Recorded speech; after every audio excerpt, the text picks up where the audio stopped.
Attention. This podcast is only for adults who have graduated from the kiddie table. Listener discretion is advised. And your episode begins in 3, 2, 1.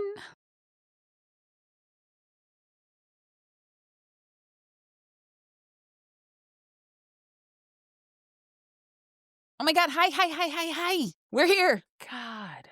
I know. Hello, my lovelies. Yes. Thank you for being here.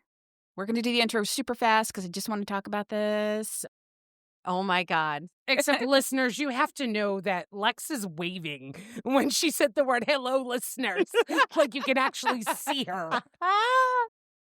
I am half Portuguese. Everything has hand motions. Yeah. So- Insert that into the visuals of your brains. Exactly. Folks. Just tiny little round Portuguese girl talking with her hands. The logic part absolutely comes from the English side. So, hello, my lovelies. That's more like my usual tone. Welcome to the Lusty Library, where we drink some cocktails and talk about cocks. If you haven't been here before, thanks for joining us. A little bit about what we do. We pick a romance novel that none of us have read before. That's the key component. We don't know what we're walking into.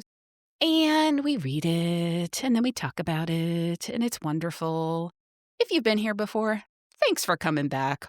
Why do you come back? I don't know, but I love it. I love you. Thanks so much. Guys, are you excited about this book?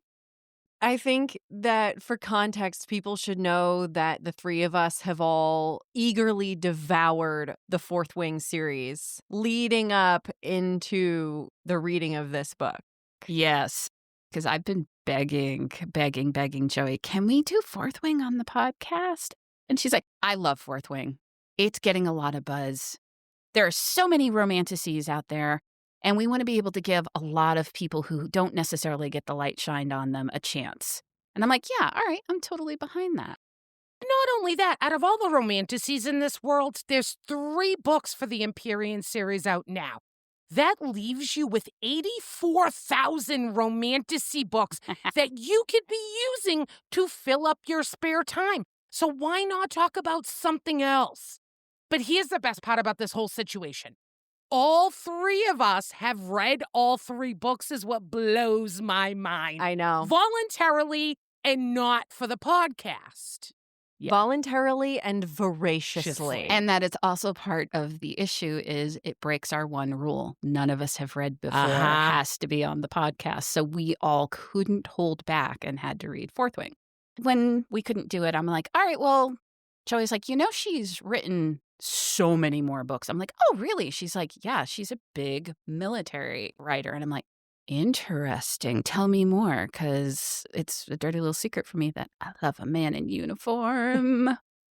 So I looked through the list, and this one jumped out to me because the lead male is a Coast Guard rescue swimmer. And I'm like, that's fucking amazing. Hot. So today we're reading Rebecca Yarros' Variation. And let me give you the summary. Elite ballerina Ali Rousseau is no stranger to pressure. Her mother's eyes always watching, perfection was expected, no matter the cost. But when injury jeopardizes all she sacrificed for, Ali returns to her summer home to heal and recover. But the memories she tried to forget rush in and threaten to take her under. As a Coast Guard rescue swimmer, Hudson Ellis knows that hesitation can mean the difference between life and death. He always prided himself on being in the right place at the right time, especially when it came to Ali Rousseau, until the night he left her for basic.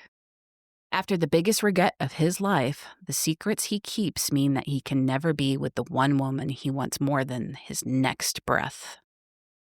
When Hudson's niece shows up at Ali's doorstep, desperate to find her birth mother, Ali finds herself in the unimaginable position.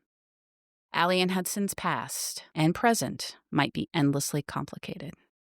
The thread that ties them to each other all those years ago may have unraveled, but the truth could pull them back together or drive them apart forever. I hadn't read the summary before I read this book, and I'm really glad because some surprises would have been fucked up. Yeah. So glad I didn't read this fucking summary. This book being contemporary romance, I was like, oh, this is everything that I think contemporary romance is. I was getting so nervous reading this going, this is Lex's pick? This is Lex's pick? I'm like, is Lexx gonna text us any day now and be like, I can't fucking do this anymore? You know what, though? It's the way Rebecca writes it Yeah, that it's totally enjoyable. totally. This goes back to my staying home sick from school with my chicken soup, watching Days of Our Lives. Yeah. And totally getting hooked into it and then watching it the following summer because I was just addicted to the drama. Right. I really enjoy the way Rebecca writes this. This is either my third or my fourth Rebecca Yarros contemporary romance. Uh-huh. Okay. I will say, out of all that I've read, this is probably the one that has the most ultimate drama. And I love drama. I'm a drama queen in the sense I like to watch it, not be part of it. Mm-hmm. There was a point where I was like, you've jumped the drama shark here. Mm-mm. I have a moment for that as well where I was like, really? Yes, this whole subgenre for me is romance jump the shark. Like, Yeah. it's supposed to have these pieces to it. Yeah, I know. Contemporary is such a gigantic subgenre. You can get a little bit more darker. Contemporary just means it is traditional. It is non-fantastical. There's no magic. There's no monsters. There's no sci-fi. No. It just means that it is set in the modern day with normal people. Almost prima ballerina and rescue swimmer who has saved so many people. I'm suspending disbelief. Totally normal. Only 350 people in the world exist that are at his level. Yeah. Totally normal. This is just like a billionaire romance to me. Totally. It's its own kind of fantasy. It Yes. just doesn't have magic. Every romance novel is a fantasy because look at the men that they put in these books. Yes. It's a fucking fantasy. If someone outlined an actual real relationship, you would make it to page 25 Yeah. before you DNF that motherfucker and threw it out the window. No. See, this is also why I like Rebecca. I love her MMCs. Yes. They're my dreamboats. Big, strong, sure of himself, isn't threatened by a strong woman, and understands her internal pieces better than she does. Oh. So fucking hot. So let's talk about Hudson. How do we like him? Drool factor 743. Climb him like a tree. Love it. I'd watch that man do laps in a pool all day. Mm-hmm. Rebecca gave me hat porn. Yes. Curving the brim of his Bruins Yes. hat or turning it backwards. Flipping it around. Uh-huh. Oh, mama. Yep. I was like, hat porn. Oh, see, I just didn't care, and I just skipped over. Oh. But here's the thing. That is such a New England boy It thing. It is. is. Oh, she It is. nailed that character element. Nailed it. I can't even begin to tell you my second grade crush had a Red Sox hat just like that. Curved brim. He'd flip it around. Oh, mama. Yep. Yep. And that was funny because she is in no way, shape, or form from around here. How did she find out about that? That she got that intricate detail Yes. blew my mind. I I was know. like, oh, Rebecca, you knew how to wet my panties with a Bruins hat. I'd never thought I'd hear that statement come out of your mouth. I know. But that's exactly what went through my head. I was like, fuck, she nailed it. So we're 100% on Hudson. How do we feel about Allie? So you just made a mention that Rebecca Yarros knows how to write MMCs. Yeah. She also knows how to write a strong-ass FMC. Yes. Not like a Mary Sue. She's complicated. She's got flaws. But she has internal strength. There is no weak little woe is me. There's a woman who's going through some tough times, who learns and grows and sometimes is a little broken through romance and relationships that she's had. But there's always development, so I do love that. I loved Allie. You don't feel she's a waffler? No. As you start to know what has happened to Allie in her past, especially with the relationship that she has with Dance and her mother, it's clear why she is the way she is. Yeah, no, I don't think she's a waffler either, but I know we've hit that with some FMCs in the past with you. Also, Rebecca, what's up with you and your mom? Are you okay? We've seen a couple things at this point. Girl, you want to talk? I'll pour you a martini. Yeah, that is true. There is a theme happening. This book is one of those tropes that I love. Mischance at love, second chance. Okay. It's one of my favorites. Like Really? my favorite Jane Austen novel is actually Persuasion. Okay. And same thing. They were in love when they were young. Something came in between them. People kept them from being together. They meet each other again under different circumstances over 10 years later. And they have to wade through all of the shit to get together. This is very similar to that. I love that kind of thing. And so we've got a little bit of that here. They meet under very interesting circumstances. To set the scene, Hudson is practicing and training to be able to take the test to be a Coast Guard rescue swimmer. And he's out right before a storm, which was not that smart. But also sometimes you don't know where a storm's coming from, especially off the coast of Cape Cod. So he's out there practicing. His older brother's driving the boat, and the older brother's watching the storm come in and is like, you need to come in. We need to go. Hudson very reluctantly comes in because he didn't hit the mark that he wanted to hit. I could go another 5 minutes. And he's like, no, you're tired. Get in the boat. We need to get in before the storm comes. And as they're heading back in, they see a boat in distress. A boat. It could barely even be called a boat. It was just like a little dinghy, but with a small outboard motor. And it's 2 young women in it. The swells are big enough that they're not going to make it back in. Basically, what happens is the boat does flip. The girls go in the water. This is when he first meets Allie. Ugh. He's struck by her right there. We got the lightning bolt. Yep. And there's Joey's eyes rolling. It was young love. So we're talking Allie was 16 and Hudson was 17? Mm-hmm. Yeah. That's when the lightning bolt should happen because you have absolutely no clue what real love is. Okay. Except you get struck at that point. All right. Okay. Now that we've cleared that up. And Hudson goes to rescue her first, and she's like, no, take my sister. You know, I'm a good swimmer. And her little sister is like, yes, take me. I can't swim. She's fine. Don't worry about her. Little shit. She's a little shit for the whole time. Oh, my God. But the big problem is Allie's bleeding from her head. Yes. And Hudson's like, no, wait, you're bleeding. You got to go first. And she's like, you know, head wounds bleed a lot and they can be very shallow. Take my sister. I would give my life for my sister. And he falls in love with her a little more right away because he would die for his family, too. So Hudson does the most idiotic thing in the world. There were only 2 life jackets on the boat that he and his brother were on. He had them both, went into the water. He decides to give the first life jacket to the little sister Eva, then takes off the life jacket he has on and gives it to Allie so that then he can take the 2 young ladies back to the boat with him. He broke Cardinal Rule 1. Yep. Reckless at 17. So the brothers get the 2 girls back to their own pier, by the way, off of their mansion because they're not just anybody. They're the youngest daughters of the Rousseau family.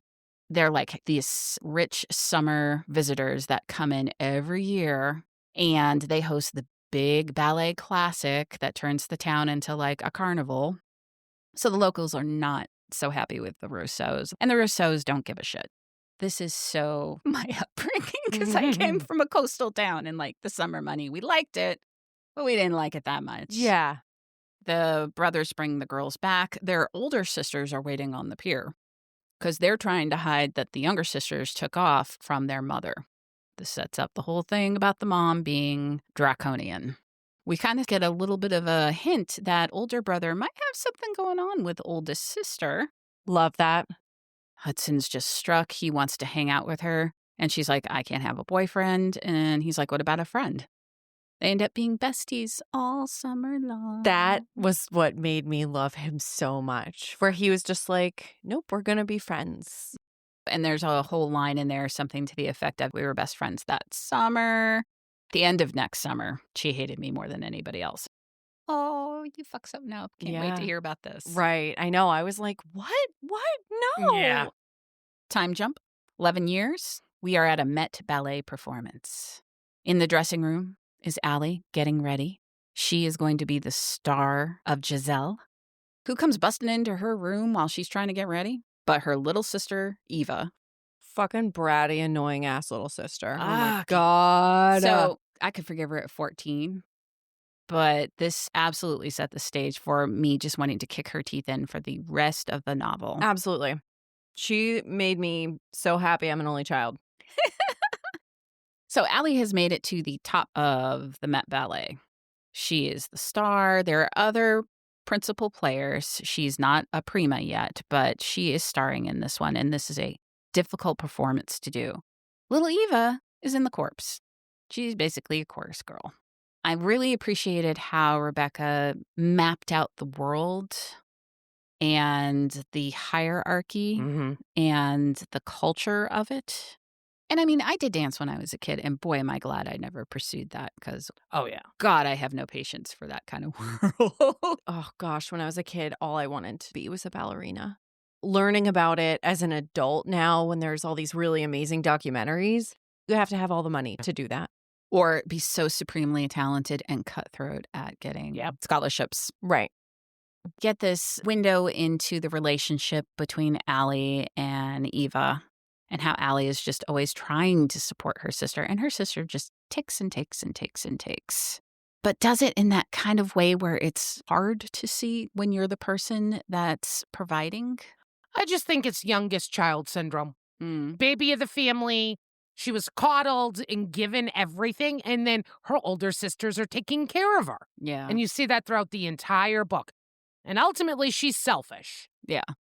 Their mother is in the audience, and everything up to this point, Allie has done to make her mother happy. Now, that's not a healthy way of functioning right No. there. No. The way that it was described in the first chapter, when it was like they're escaping from the mother on a boat, I was like, oh my God, are they in an abusive situation, like physically abusive? It's emotionally abusive, but I thought it was the mother was literally trying to kill them or something. I think But- sometimes emotionally abusive is worse because there's no evidence Yeah, that you that's can true. go to the police with and Yeah, go, that's true. they're hurting me. Their mother was a principal in the Metropolitan Ballet Company. This is a legacy. Their mother was big, and she had 4 daughters, and she wanted all 4 daughters to be as good as her, synonymous with the Rousseau name in the ballet industry. And the reason why Allie's there in the first place is we find out that there was a tragedy, that the eldest daughter, who was in the Met Ballet, was killed in a car accident. And Allie was in the car with her, and Allie survived, and older sister Lena did not. And so the mother pushed Allie to replace Lena. She was trying to make her mother happy, so she's at the Met to try and fulfill both of those dreams. Serious survivor's guilt. Yeah. There's another sister above, Anne, and Anne did not become a dancer. Because their mother said she was not good enough. Yeah. Right. She danced till a certain age, and then her mother said, you're not going to be anybody, so you're going to support everybody else that does ballet in our family. Ugh. So, poor Anne, she tried to be a lawyer, and her own life derailed that. So she ends up running all of the Rousseau family business. But I think you find out a big component that during the accident that Allie had with Lena, Allie had hurt her Achilles and gotten surgery and everything on it, but it had still been a tender and sore situation for her. So if she overdid it, she felt stress on it. Yes. And this was a gigantic performance. This was not her first time performing Giselle. She performed Giselle at the Classic 10 years ago. Yes.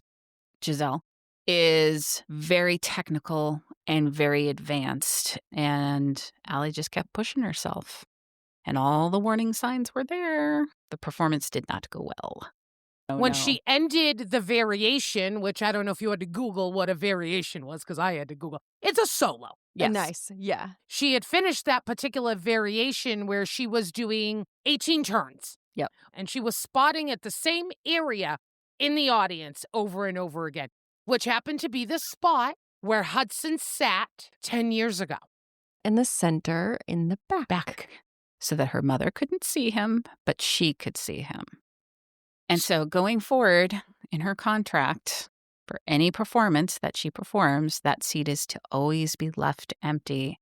And there's a ticket at the will call with his name on it. And as she's doing her turns, you hear it in the book, turn 17, 18, she thinks she sees him. Yeah. And she loses a bit of her focus. She can keep it together, but she's like, is he here? Is that him? I think I see that shock of dirty blonde hair. Oh, my God. Yeah. That was so rough. And then she's like, no, it wasn't him. I just imagined him. She was doing her turns and every movement on that Achilles. She Okay. was feeling the pressure the entire time. The end of that particular variation has her being down on her knee, looking up at her stage mother. Yeah.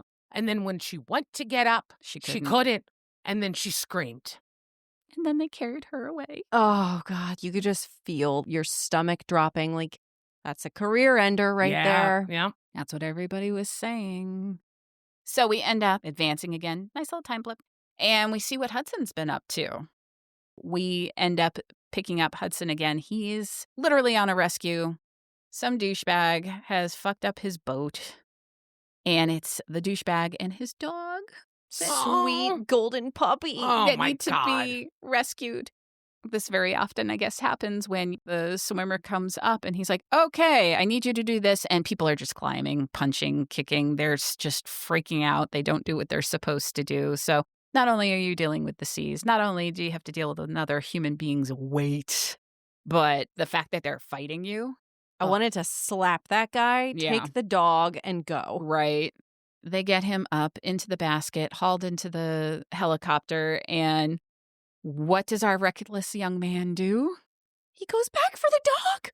Even after the owner was like, fuck the dog, save the boat. Fuck you. As previously discussed, would climb him like a tree. There's no way he's not going to go back for the job. The only problem is they're running out of gas in the heli. He's responsible. He checks back. Do I actually have time? Right. The pilot actually gives time estimate. He's like, okay, yes, I can do that. He makes that decision. He gets back. They get back in time. He gets yelled at when he gets back. You know, it's that Maverick Top Gun situation of, you know, you're the best I have, but it sucks having you because you're so fucking reckless. But I also think, like, he's got some swagger, but he's not a dick about it. No. And that's what's so attractive Yeah. about Hudson. Yeah. He's confident, not cocky. Mhm. There's Yes. a big difference between that. We get to see how sexy he is in his chosen profession. And, you know, doggo is important later. But he gets back home after his 24-hour stint. We find out his big dream was to go to Alaska to be a rescue swimmer. He ended up taking Cape Cod as his station because he's helping his older sister raise her daughter because she lost her husband. So not only is he a rescue swimmer, but he's a good uncle. He's such a good guy. Fuck. I know. Rebecca, did you look into my soul and go, if I'm not going to have a grumpy sunshine, this is the other one I like? And I like Juniper, his niece, little 11-year-old firebrand, knows what she wants.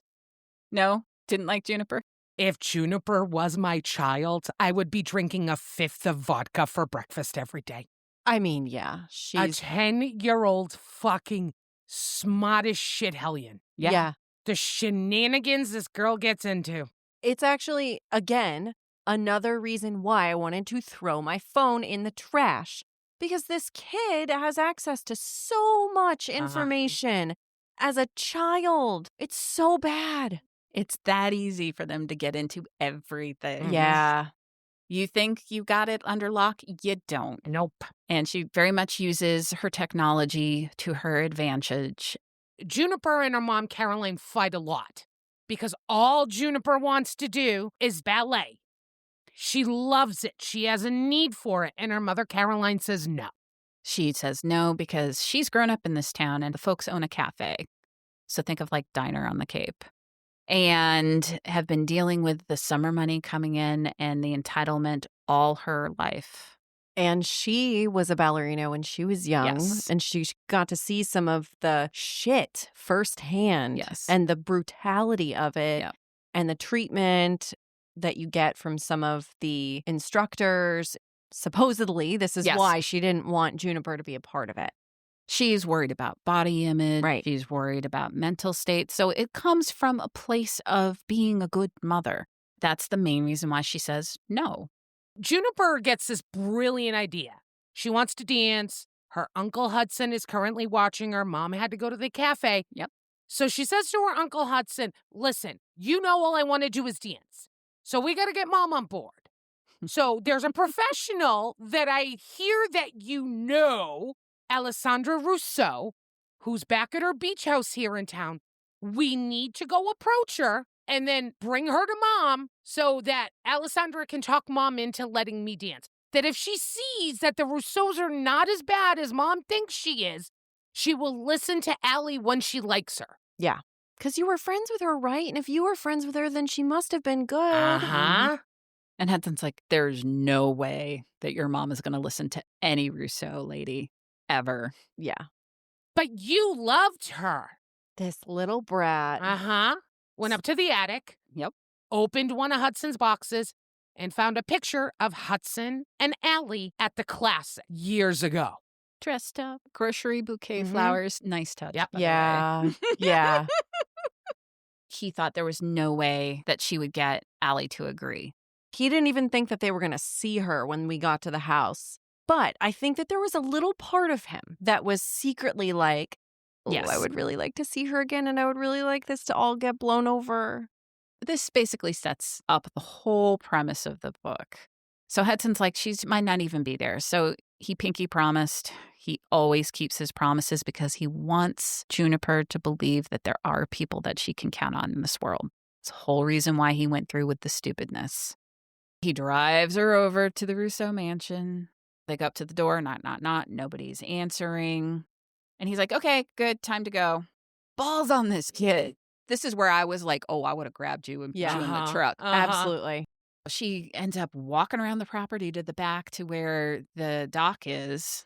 And they see Allie out in the water. And she goes under. And she doesn't come up. Hudson's counting how many seconds she's Yep. down there, and he's at like 40-something, and he's like, fuck. Cut to. Wet panties. See, and like, here's the thing. I totally understood where he was coming from and why Yep. he did what he did. Yep. But then after it happened, I was like, you dick. Why?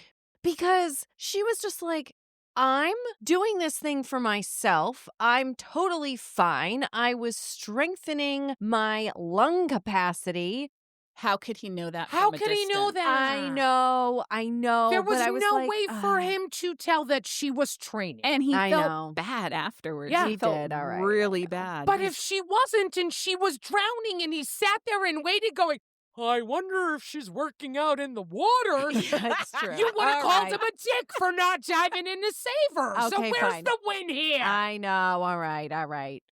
I actually really liked that scene. I liked the description of her holding onto the kettlebell at the bottom of the ocean yeah. and hearing the waves going over and just being like, yeah, this is the most peaceful place in the world. I need this mental quiet because I'm so stressed out. Mm-hmm. Who knows if I'm ever going to be able to recover from this horrible accident? Mm-hmm. What am I doing with my life? What's going to happen to me? And it's all just quiet.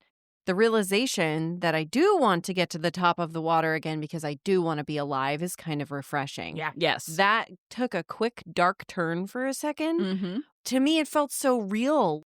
The gravity of the situation is this is not just her career, it's her fucking life. Totally. It is everything to her. Right. This is not the first big trauma in her life. Correct. No. So, Yeah. yeah, she's got a lot of shit going on. And then somebody literally tugs her out of her piece. Yeah, she was not a happy camper. No. First of all, because she was being pulled through the water. Second, when she sees this hunka rescue man, Yeah. she's drooling and pissed at the same time. She's channeling her anger and she's like, why are you here? I don't want to see you. You're horrible. Go away. And then she's like, but he filled out real nice. Nice. Yeah. In the last 10 years, didn't he? And then, wait, why is there a kid here? Yeah. What is going Who on? the fuck is this kid? Yeah. he explains, I'm here because I love my niece. My niece asked me to bring her to you because she somehow thinks you're going to be able to help her. Allie's like, okay, Juniper, do you have something you want to ask me? And then she lays the bombshell on of like, I want to be able to dance and my mom won't let me dance, but you could convince her because you're my mother. We've discussed what Rebecca Yarros is queen of, and that is the chapter fucking cliffhanger. Yes. So good. Yes. She loves to drop a bomb at the end of one chapter, give you a pause, and then say, we're getting back to it. Yeah. And let me tell you, something as subtle as that always leaves me on the edge of my seat. Yeah. I'll generally go, fuck. And then it will be like chapter 12. Yeah. Yeah. You're going. She leaves you to marinate with it for like 2 seconds until you move on to the next chapter. It's so brilliant. That's what keeps us coming back for more and more and more and more and more and more and more. So when that moment happened, I was like, oh, shit. This book just got very interesting all of a sudden. Yeah. Now we are really cranking because for a minute it was like, oh, this is cute. It's a little romance and all these people in their lives and the worlds we're learning about. And then it was like, boom. And I was like, let's fucking go, Rebecca. So let me ask you, did you think she was the mother or how did you think that was going to work out? Immediately I was like, she couldn't possibly be the mother. There's no way. No. Because that breadcrumb was left there, I went, oh, she is family some way, shape, or form. So did anybody else immediately think that she was Gavin and Lena's baby? Yes. Right, yes. Absolutely. Yes. Yeah. Uh-huh. That would have been fun. And that thread was left hanging for a long time in the Long, dark. long time. So little Juniper, demon spawn, has procured herself a DNA test This fucking clever little child.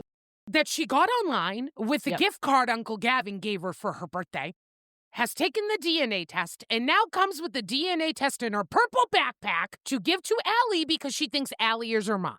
Ballsy. Just ballsy. Love it. And the evidence that she has is she's watched Allie dance. They dance the same. They have the same moves. They have the same birthmark. They have the same hands. Yeah. They have the same blah, blah, blah, blah, blah. Yeah. And just the image in my brain of her holding out this box. That's the DNA test. And I love the description. Allie's like, I took it because it seemed impolite to just leave it hanging there. Right. You know, with her, with all this hope on her face. Yeah. Hudson takes Juniper home. They have a conversation. And Allie goes back into her house full of thoughts. And what does she do? Just for the shits and giggles of it, she actually takes the test. And then is very surprised when it comes back. She knew it wasn't her daughter because she hadn't had sex until she was 20. And also she just kind of like knew that she'd never had a child. She takes the test. Yep. Fast forward a week later, we now have Hudson, who's out on a double date with Eric Beachman, his girlfriend, and the girlfriend's sister. Trying to do the double date thing, and he's so not interested. Gavin, his brother, lets it drop to Beachman. No, this girl's not going to be it because no one will ever be Allie. Because Gavin's the bartender. Yep. Lo and behold, who comes walking in? Allie. Who needs to talk to Hudson? So they go to the office. She absolutely drops the bomb on him. I like the way she does it, though. She goes, so I need to let you know I took the DNA test. I'm not Juniper's mom, but I am her aunt. Yeah. So they decide they're going to go someplace else and talk about this because this is not the right place and time, and they're going to figure out a plan. A couple of days later, they're over at Allie's family's beach house. Hudson comes over and they start talking about what's the plan? We got to tell Caroline. Yep. What are we going to do? Whose baby is she? Well, the only person they can figure out is Lena, who's dead. Who comes rolling up on her motherfucking scooter when she should be in school? Fucking Juniper. Demonic child. I can't even. Come on. This is a kid who knows she's adopted, has a chance to know her birth mother. She's interested in finding out who her birth mother is. Yeah, there's a big driving force behind that. It's not that she's just a little fucking brat who wants to get what she wants to get. But, like, I don't think it's just that she wants to dance, but she also wants to solve the mystery of her adoption. Especially when she gets an alert that she now has a match. Right. Yes. This next part had me in tears. Allie and Hudson are thinking they're going to have this private chat at Allie's house about what they should do. Juniper comes rolling up when she should be in school, and nobody else is expecting then Anne, the oldest sister, to also come home. And this part had tears welling in my eyes when Anne walks through the door holding whatever in her arms. And she goes, "Oh, hey, Allie." And then she drops everything in her hands and sees Juniper and goes, "Lena." Yeah. I have goosebumps on my arms right now from talking about this. Not that Anne knew about it. It's No. just that Juniper looks that much like her mother. Yeah. And she was like she had seen a ghost, like freaked out. So clearly it was very obvious that they had to kind of bring her in on what the fuck was happening real quick. So fortunately, we like Anne. We like Anne. We like Anne She's very good. much. Yeah. And Right. Anne's going through some shit. After Allie's injury, Mm-hmm. Anne went with her to the beach house so that she could rehab from her injury there instead of being in the limelight with the company and feeling that pressure. So Anne's being a good older sister and taking care of her younger sister. She's also taking time for herself because she's in the middle of a messy divorce. Husband's leaving her after 10 years because she couldn't have a baby. Yeah. And, it's a perfect place for her to recover because they have a full gym and a pool and a ballet studio in the house. Yeah. So, it's great. We're currently at drama level 4. Would you all agree? Yeah, level yeah. 4. Let's bring it up to level 5 because Juniper gets a brilliant idea to get her mom to like Allie that they're going to pretend that Hudson and Allie are dating. And this is where my eyes rolled. Juniper's having her big birthday party. Girlfriends are allowed. Uncle Gavin brought a girlfriend last time.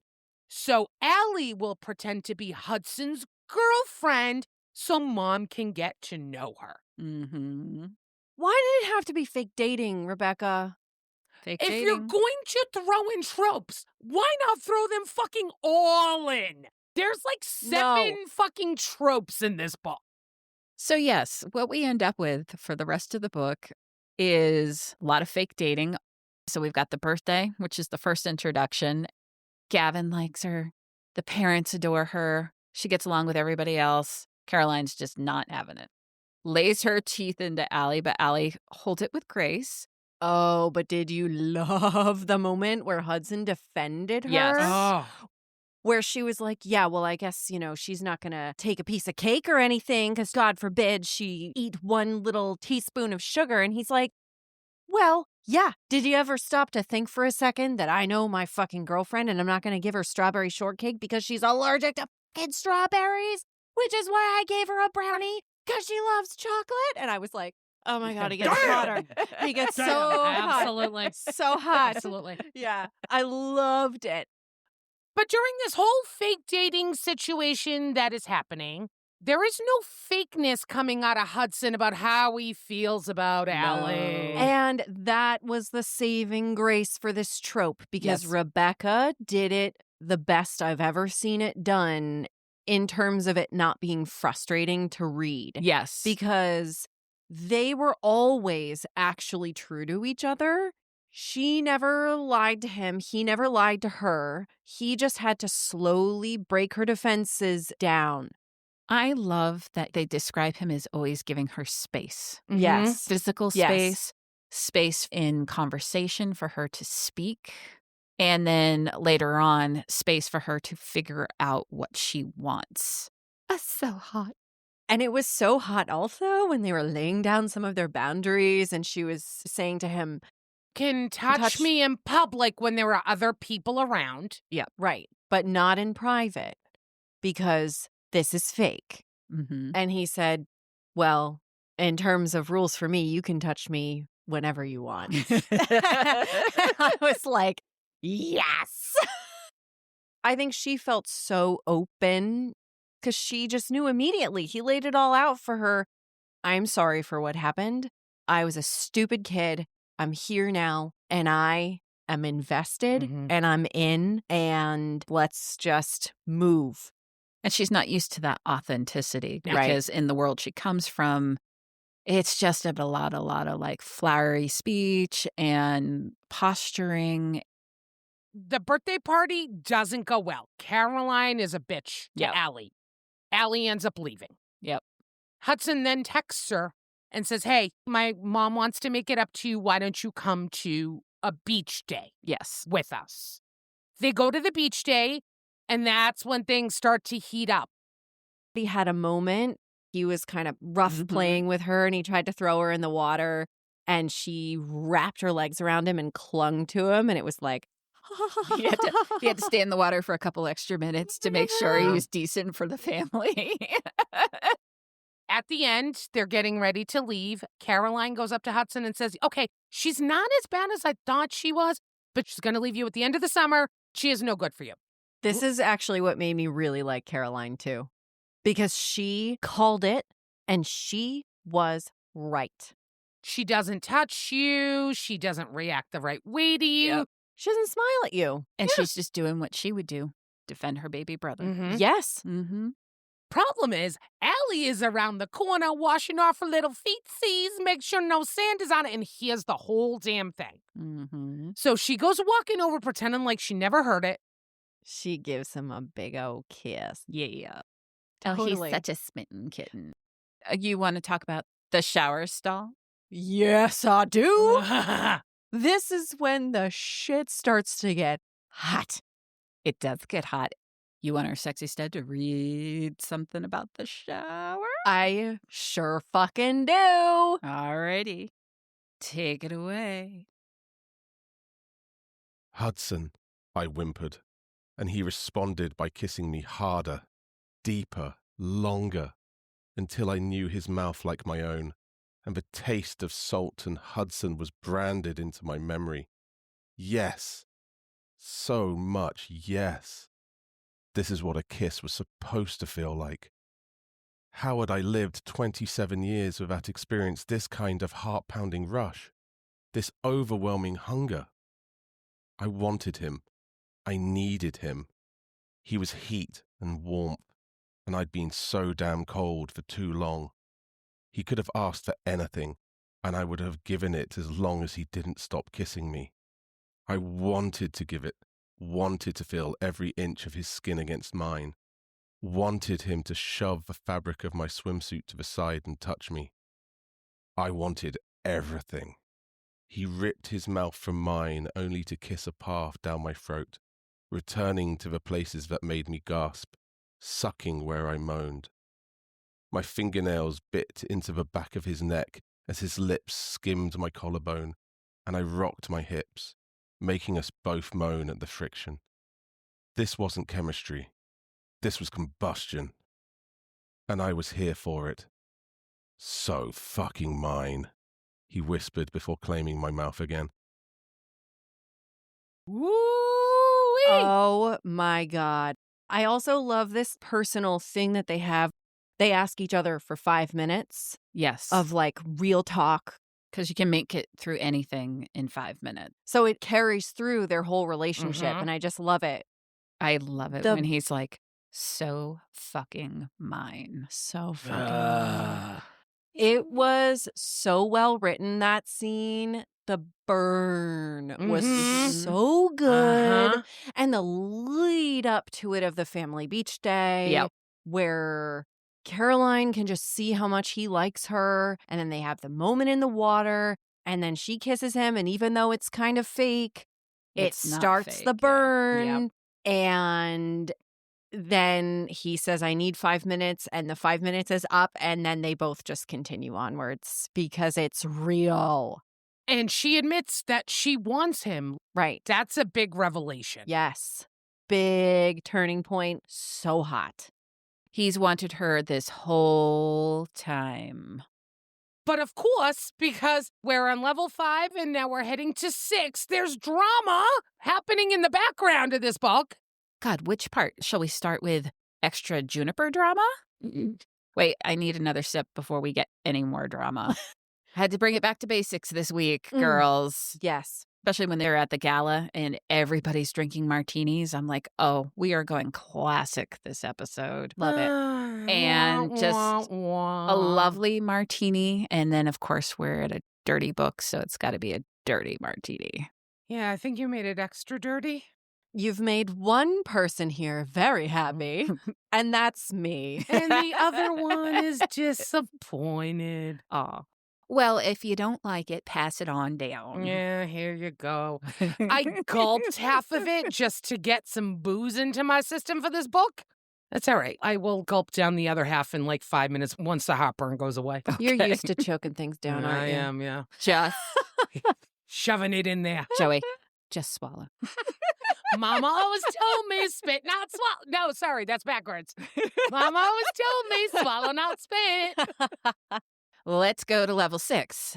Thank you, Juniper, for bringing it to us, because what else has she been doing? So she went behind everybody's back and she gets Uncle Gavin to bring her to dance classes. And not just any dance classes, but it turns out that the person who leads the dance classes is somebody that Allie used to dance with. And when she heard that that's who's running the dance classes, she needed to go look and see what was happening. Loved that. And is an ex-student of Sophie, her mother. Right. She ends up over across town to observe Juniper in this class, and she is horrified. It is like seeing a second-rate Sophie Rousseau, which, A, bad technique, B, also a monster, throwing empty water bottles, berating the girls. And while she's there, Hudson shows up because Gavin couldn't make it to pick up Juniper because there was like a water main break or something at the bar. So now the cat is out of the bag. All the key players know what Juniper's been up to. And Allie is fucking livid. The biggest thing is the fact that this 10-year-old who has had no foundational dance training is on point. Yeah, that was so bad. Dangerous. Danger. So bad. Well, so she makes a quick call to the board of ballet or whatever, right? Yeah. And we hear way later in the book that it just so happens that that school's been shut down. Oh, yeah. They don't play. That was so awesome. Yeah. Get the rocket boosters ready. Time to move to level 7 drama. Let's talk about our darling sister Eva. Shows up finally at the beach house. She's been hounding her sister this whole time. You've got to film content for our social media. You should do recovery content. You're keeping everybody in the dark. So at the beginning of every chapter, there is a prompt like a social media post. And they've established that Seconds is the social media that Eva is using, and she got her sister, Allie, on the account with her. And so these are all prompts from their Seconds account. And so you're getting all these social media comments to things that are being posted, and Eva's doing 98% of the posting. I love that it builds the world. It shows you what Allie is dealing with all the time. The way that the social media comments can just needle into you, no matter you're at the top of your game, it doesn't matter. You're still always trying to prove something. This is the second book in this season that has made me want to throw my phone in the trash. Yeah. Right? Yeah. Oh, God. So she shows up here and she starts to bring the drama about the rumors that Allie might be replaced in Equinox. Equinox is basically a dance that was choreographed for Allie with another dancer. And the hope is that they're going to get this on the fall calendar for the Metropolitan Ballet Company. And it's a big deal to have something that's created just for you. That is one of the biggest drivers for Allie to get back into peak physical condition and go back to performing. Because this could be a big life-changing moment for her. But the weird part is Eva is Allie's little sister. And you figure she would be supportive of Allie through this healing and retraining and getting back process. But Eva does these weird things on their second social media site where she almost like digs at Allie at any given moment. And she says, oh, I'm doing it because our followers were plateauing. So I wanted to make sure we kept the drama up. But it was really sketchy for a sister to do to another sister. Totally. Yeah. She's an absolute asshole. Not supporting her, saying, no, she's training, she's getting better, she'll be back. But reposting content that other people post, questioning if Allie is going to come back. Such an ass. She said she showed up to help Allie recover, but also, I just need some help with technique. That way I can show Vasily what I can do. Maybe I can move up to a solo, hit the next level. Please, please, please. So Allie works with Eva as a good sister, and they're working together in the studio, and Allie's in recovery, so not everything's going so smoothly. Let's take it up to the next level of excitement. There is the big Met Gala. Now, this is her world. Mm-hmm. And she wasn't sure how Hudson's going to do in that. Oh, God, I loved Hudson even more. My hotness factor went up to 143. Is that because you were imagining him in a full black tie tux? Absolutely. And that he knew and he studied everybody in the company. That's my favorite part. Oh, mush. Mush. Make me mushy for you, Hudson. Oh, God, I love a man who cleans up. So this is how we get the introduction to all of her friends and air quote friends. Fellow dancers in the company, creative directors. And so we get the whole cast of characters from there. And I would say there's a handful that we like, and then the rest are all shits. Mm-hmm.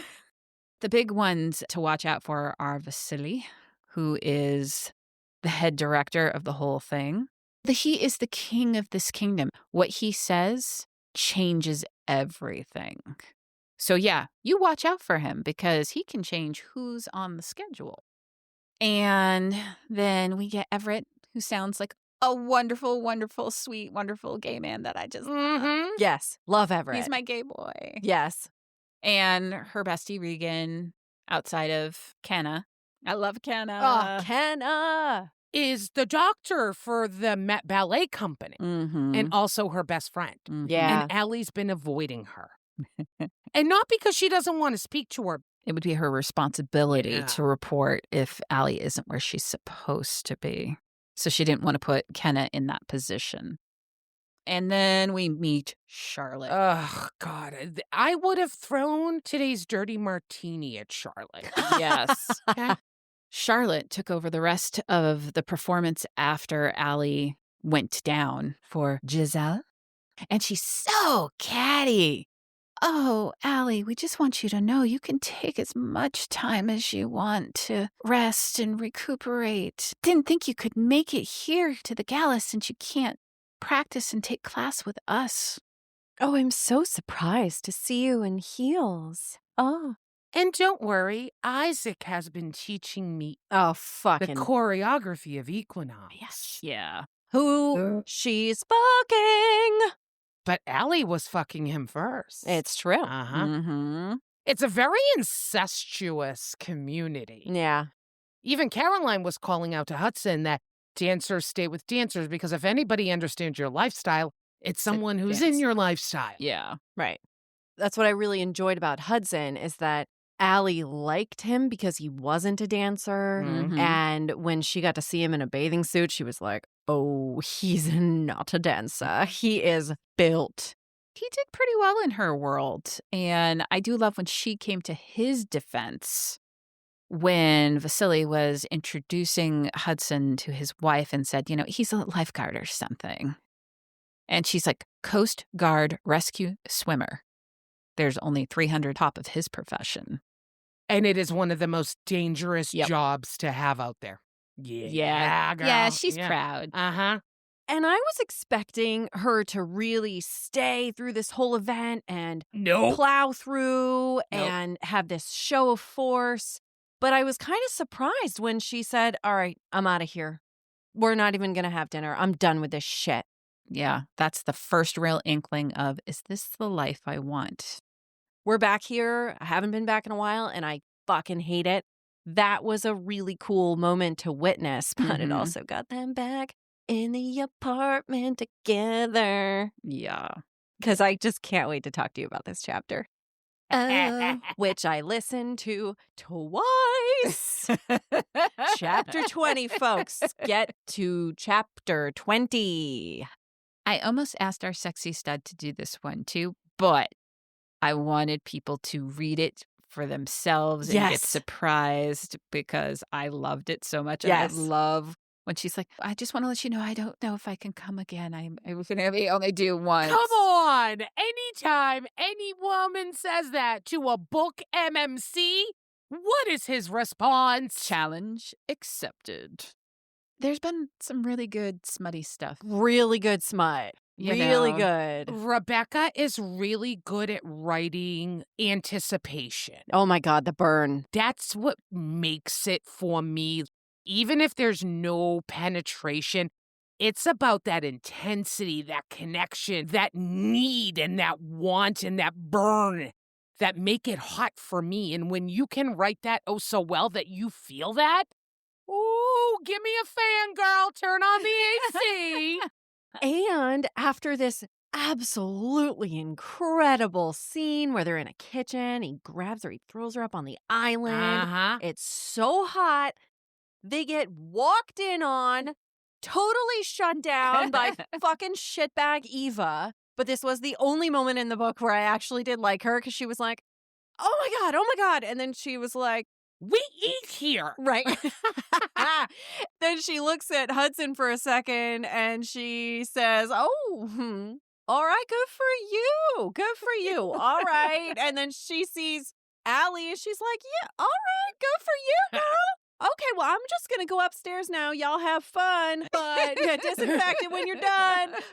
She left us hanging because we were all ready for it to continue on and on and on. But what he says to her continues to make him hotter. I don't want you to fuck me because you want me. I want you to fuck me because you need me. Mm-hmm. Oh, mama. Yeah. Hudson had his pants on the whole time. Yep. Damn. Damn, he was hot. Hold on, I'm turning up the dial in the drama. Here we go. Ready? So what is crazy is we have outlined like all this fucking drama that I'm not sure I felt so much while I was reading it. I mean, towards the end, you went, what the fuck? But there's a lot of shit happening in the storyline. I disagree because I felt it. Did Yeah. you? I feel like Rebecca Yarros, what she's really good at is building a train. You know, like one of those old-fashioned steam trains, and you hear like chug, chug, chug. You can really feel the power and the momentum gaining, and then it starts moving, and then there's just hit a point where it was barreling so fast.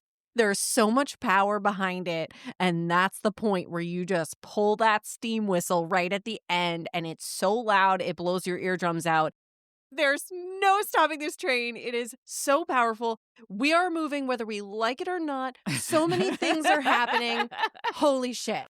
Well, we're going to have camping, Mm-hmm. which is a big family camping thing, but they gave them the cabin that is furthest away, which I was like, they all knew. They all knew what was going to happen. Loved that. Mom and Dad were in on it. Well, Yep. it's been newly remodeled. It was supposed to have bunk beds, but nope. Dad had a stomachache. He needs to be at the one close to the bathroom. yeah. Lies. So it's cute family stuff until there might have been a possible swimming accident. Dun, dun, dun. Drama. We'll leave that alone. Mm-hmm. They finally do get some alone time in the cabin, which that was fucking hot too. That's where we finally get the whole shebang. We get the nookie We get at the nookie. 67% mark in the cabin. Yes. And I love that she has some awareness of trying not to be too loud because they're surrounded by his family in the other cabins. He doesn't give a shit. It's hot. And then it's also sweet to stay one extra day, just you and me. I was so glad that she did that. She thought about it and she chose it. Mm-hmm. They get home and turn that level up one more time. Because all shit broke loose while she was away. Where were you? You weren't on your phone. Ken is waiting there. Anne's waiting there. What's happened? This is where we find out that Eva has stolen the role in Equinox. But how the fucking bitch did it is, when she was out for the week with Allie, and Allie was teaching her the choreography for Equinox to give her a leg up, she secretly fucking filmed it. All the pieces where Allie fumbled as a part of her recovery. So she doesn't look good or strong in the images. Let me tell you, the revenge is good. so good. Chef's fucking kiss. It was better than I even imagined. I didn't even think it was going to happen the way it did. And when it happened, I was like, oh my God. All the things that are going to get wrapped up towards the end. What happens to Eva for stealing the role in Equinox? What ends up happening with Juniper? Is she going to be able to dance? What's Allie going to do with her life? What's Hudson going to do with his life? What's happening with Allie's mother? Because she's still in the picture somewhere. What happens when Caroline finds out that everybody but her knows what the fuck is happening? There's so much to wrap up. And last but not least, Hudson's big secret. I know. There are still 43 levels of drama left in this book. I know. And the only thing that honestly felt over the top ridiculous to me was that last rescue boat scene. Literally everything else in this book was so fucking steam freight train forward, really fun contemporary romance. If you have read the Empyrean series, guess what? Rebecca Yarros writes contemporary just like she did that series. It's so true. Fast pace, well written, chapter cliffhangers, leaving you wanting more, and great chemistry. Burning. This woman knows how to write good chemistry. Yes, she sure does. So tasty. Yep. Go read it. Go read it now. Is it that time? I think it's that time. Since I don't like this dirty martini, can we please make it that time? Yes. Da-da-da-da-da-da. Welcome to Edition with the Dames. Pretend right now none of us are in relationships. Mm-hmm. And somebody that you had a crush on from your childhood comes back into your life. Mm-hmm. What does that second chance feel like? Could you envision this happening? I'm going to let you go first on this one. I'm very torn because I have a golden rule in life. If I date someone and they break up with me, my rule is there is no take two. If you didn't realize my level of fabulousness when we were together, then what says you're going to realize it now after you've gone and sowed your oats? I've broken that rule once in life, and it blew up in my fucking face. So now, as I have matured like a fine wine, I have decided that that rule shall never be broken again. So Fair I think enough. it depends on the situation. But I'm telling you, I am looking back to my younger years, and I am a 180 completely different person. Yeah, so true. I have grown so much because I've made that a mission in my life. Yes, some of the core instincts are there, but I've done a lot in my personal development. Yeah. And I feel like that person I was from up to probably my 30s is not who I am today. It's so true. I think that is one of the things that was surprising. And they even talk about it in the book. They talk about the fact that, oh, you think you still know me? Yeah. Yeah. It's been 10 years. Yeah. Don't get me wrong. Right. Some people don't change in that 10 years. You will find them to be the same person with tweaks. And other people become somebody completely different. Yeah. So what do you think, Lex? It's funny, this question lands for me in two ways. And so in the spirit of youth, people I had a crush on in my young days, there's not a single person from, like high school or college that I'd be interested in now, because I am a very different person now. As far as second chances, the person I am married to now, this is his second chance. So it worked then. So It worked for you. Yeah. We had broken up for a little bit. He tells this story anyway, so I don't feel bad sharing this on the podcast. That we had hit a point where there was a spot where he thought he was in love with someone else. And he and I broke up on the 4th of July on the Esplanade during the Boston Pops. Amazing. During the fucking 1812 overture during the cannons. You can't write this shit. Da da da da da da da da. I think I'm in love with somebody else. Boom. Yeah. Holy shit. Damn. I was absolutely crushed. We talked for a bit and we decided to stay friends. And I had said, go figure it out because I don't want you with me if you don't know what you want. And so we were apart for a while and spent a very, very long time just being crushed, but got through it with my friends. And he did end up coming back and being like, I was so stupid. And I was like, cool. Glad you know that. That was your get out of jail free card. You can't ever do that to me again. The rest is history. Oh, 4,733 years later, didn't you just celebrate your platinum ×4 anniversary? Or that's coming up. Well, we're time travelers, so Yeah, know. your millennia anniversary is coming up next month. Exactly. So, I do believe there can be second chances, but a lot of growth has to happen in between that. And then just also really fucking firm boundaries and honesty. Yeah, they do talk about that a lot. Yeah. And so that's why I like this book because the second chance in this feels real. Yeah.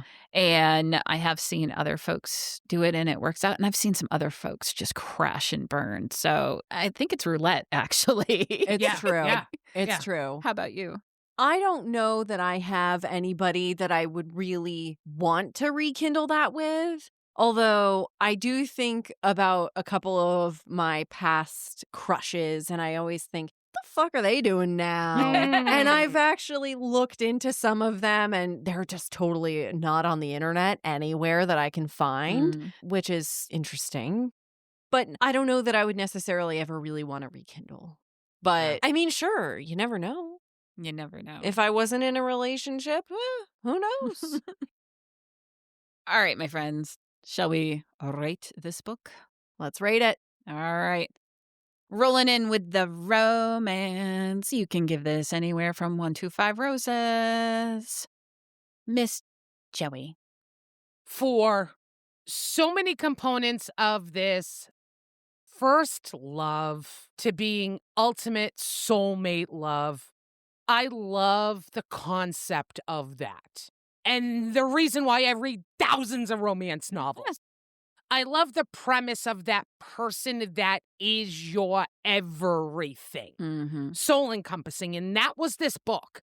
The trials and tribulations they went through to rebuild their relationship and all the drama that had to be set aside. And I got to tell you, I love the epilogue because the mush gush in me. I know. I come off as a hot ass. I really do. The foul mouth, swearing, loud talking, hot as nails girl.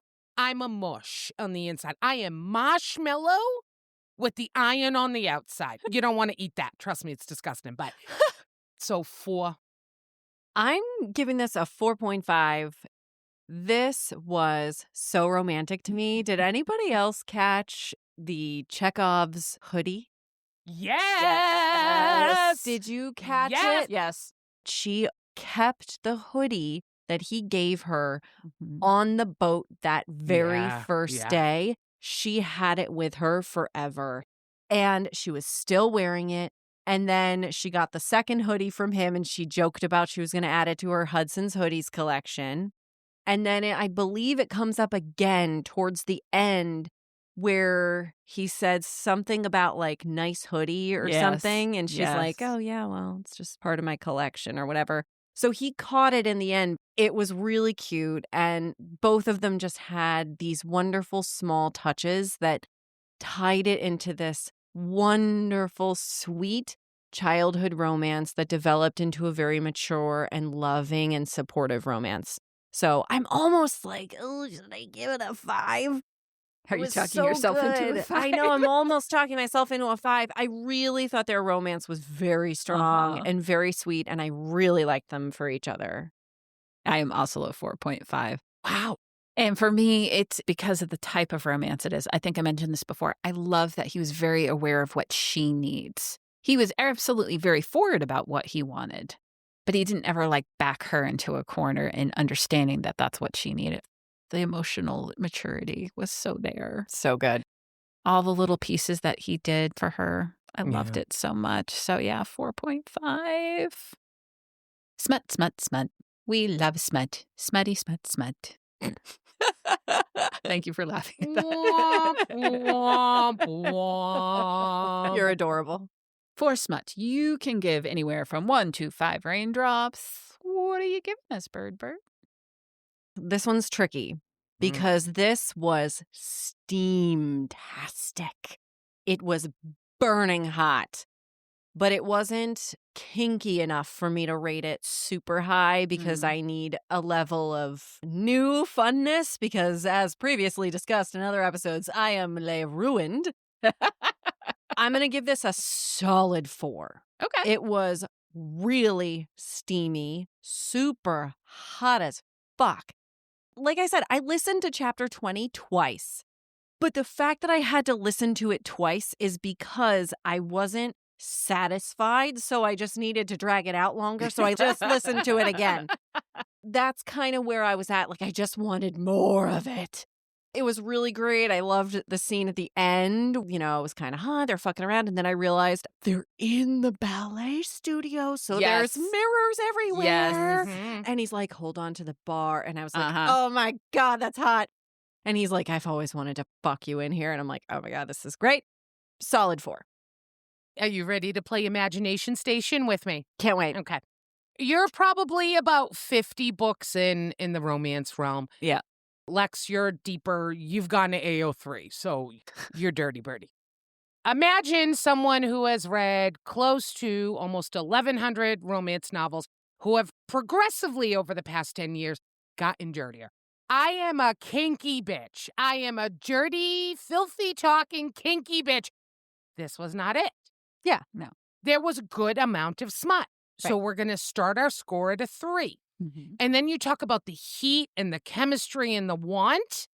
It gets another 0.5. Did it meet all my markers? No. Was there traditional smut in there? Yeah. I mean, even if you had given me a little alpha dude in the bedroom, like bossy, talking dirty, we could have amped up at another 0.25. This smut was okay. It didn't meet my threshold of excellence. But a solid 3.5 out of me. I figured it wasn't going to be high because this is not a dark enough romance for it to be. It doesn't have to be dark. That's the thing. I have read dirty contemporary romances. Okay. I can give you a couple of authors if you want to. Oh, Right? I'm also at a 4.5. What the fuck? Really? I'll tell you why. That is so shocking. I can't wait. Can't wait to So, hear why. You talk about the burn. You know I love a slow burn. Yes, I do. And the burn is there. So Yep. the want is there. And then also, Rebecca has a way of writing the actual thing where it's not just talking about rub, suck. She's talking about how they feel about. Oh, yeah, They're that gets you going. connecting the emotional part for it. Yes. And that always amps it up for me. If you're not going to give me dirty kink with some Yes. spanking and some other stuff, then you got to get the emotional side. And the emotional side is there with the smut. So that's what bumps it up for me. And then I'm so glad you brought up the dancing studio because I was only at a 4 until we were at the dance studio. And then they were fucking on the bar. And then he flips her around and turns around. It's like, look, watch. And I'm like, oh, yeah, there we go. Listeners, I want to thank you for joining this podcast. This will be my last episode. I will not be returning because I've been shocked shitless and I need to find myself a 5th of vodka and a rock to go live under. What the? You gave this a 4.5 for smut? Yes. Hold on. Can we align on the one moment where he whispers into her ear and he goes, tell me, love, are you used to taking what you want? Do you remember that line? Yes. That was so hot. It was so hot. It's very helpful. Where she was like, I just wanted. Yeah. And he was like, slow your roll. And this is why this is my favorite fucking part of every episode. When you're quantifying your thoughts It fucks me the hell up. I went back and edit these episodes, and I'm like, what the fuck was she thinking? Where did that fucking score come from? But you know what? I love it for the fact that each one of these books hits us in a completely different place. Did I blow your eardrum out? Yes. Yeah, a little Oh, bit. sorry. Wah. You know, it's funny because half the time we do this, I almost want to rate the shit right at the very beginning and just start screaming from minute 1. Because nobody will And- ever make it to the end of an episode. I know, right? I do pretty much start each episode with a good scream at you. We and then, do. especially when you host Forget It, all you hear is me yelling at you. Oh my God, I love it. So, what else do we have to rate? Let's get fucking going. Story. Story. Okay. 1 to 5 storybooks. What do you think, Joey? I'm at a 4.5, and we lost the 0.5 because of the jumping the shark with the last drowning attempt. Yes. That went a little too far for me, but I loved it, and I didn't feel it was overload. There were a lot of pieces coming. I was able to stay there, but it felt like I was watching just a really juicy drama on television. Yeah. I was like, give me more, give me more. This is fun. And it was so well written that it had you captivated. It had a little bit of suspense, a whole lot of love and romance, a little bit of schmut in there. I thought it was great and very a la Rebecca Yarros. So 4.5 out of me. Yeah, I am actually coming in also at a 4.5. I want to see a movie of this so bad. Oh, that would be good. I want to see the ballet. I want to see him in a helicopter. I want this as a movie. Let's go, Hollywood. I'm trying to cast him in my head right now. Oh, tell me. I'll think about it. We can throw it up on our social media later. We just need a good old-fashioned hot New England boy. Notice we're not jumping at that. I know. We do have some. I mean, Chris Evans is a New England boy, but he's a little older. Yeah. I know. It's like, well, what about so-and-so when they were young? Yeah. I mean, Ben Affleck, I still think he's Oh, a good-looking my man. I mean, God. he's long in the tooth now, as we like to say. Matt Damon, also. Yeah. Mark Wahlberg, we just don't have him speak in the role.